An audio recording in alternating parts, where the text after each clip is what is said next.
મારી હારે આજે તું પેચ લગાવતો નહીં, નકર તારું આઈડિયા ઉપડી જાય. તારી હારે પેટ લગાવવા હે, તારી પતંગ કાપી, આખા ગામની પતંગ કાપી આ ચાઇના દોરી થી. ચાઇના દોરી એટલે ચાઇના દોરી નો વપરાય. ચાઇના દોરી થી આપણને બહુ નુકસાન થાય અને ચાઇના દોરી વાપરવી મોટો ગુનો છે. તારી સલાહ તારી પાસે એક તહેવાર આવે ત્યારે તમને સલાહ દેવાનું હું છે. દિવાળી આવે તો કે ફટાકડા નહીં ફોડવાના, ધૂળેટી આવે તો કે કલર નહીં ઉડાડવાનો, સંક્રાંત આવે તો કે પતંગ નહીં ચગાવવાની. પણ તને પતંગ ચગાવવાનું કોણ ના પાડે છે? તું આખો દી પતંગ ચગાવ, પણ ચાઇના દોરી થી નહીં, એમ તને કહું છું. આ ચાઇના દોરી મારી પાસે તને ખબર હે, મને ખબર હે, બાકી બીજા કોઈને ક્યાં ખબર હે? તું તારું કામ કર ને. કાંઈ વાંધો નહીં, ટાણું આવશે ને ત્યારે હું તને જવાબ દઈશ. ચકલા કોઈ દી બાજ નો બને મારા કલેજા. હાલો મામા, મારો પાડોશી ચાઇના દોરી થી પતંગ ચગાવે છે. તમે ક્યારે આવો છો મામેરું લઈને?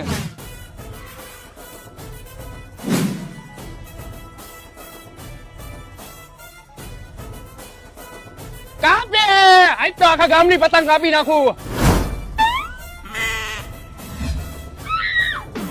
મારી બાતમી તમને કોને આપી? ચકલા બાજ બને કે ન બને, પણ આજે મોર તો બોલવાના જ છે. બાજુ વાળા એક બાતમી આપી એમને. હાલો સાહેબ. મોર બોલે ये पंखुड़ी थारी रे फेरियो में मारा मोर बोले. એ મારા રામ. સુધરી ગઈ ને ઉત્તરાયણ? હા ભાઈ. બન હજી બાજ બોલી ગયા ને મોર.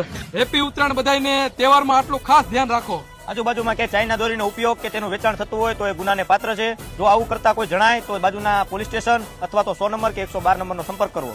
જય હિન્દ, જય ભારત, જય ગરવી ગુજરાત.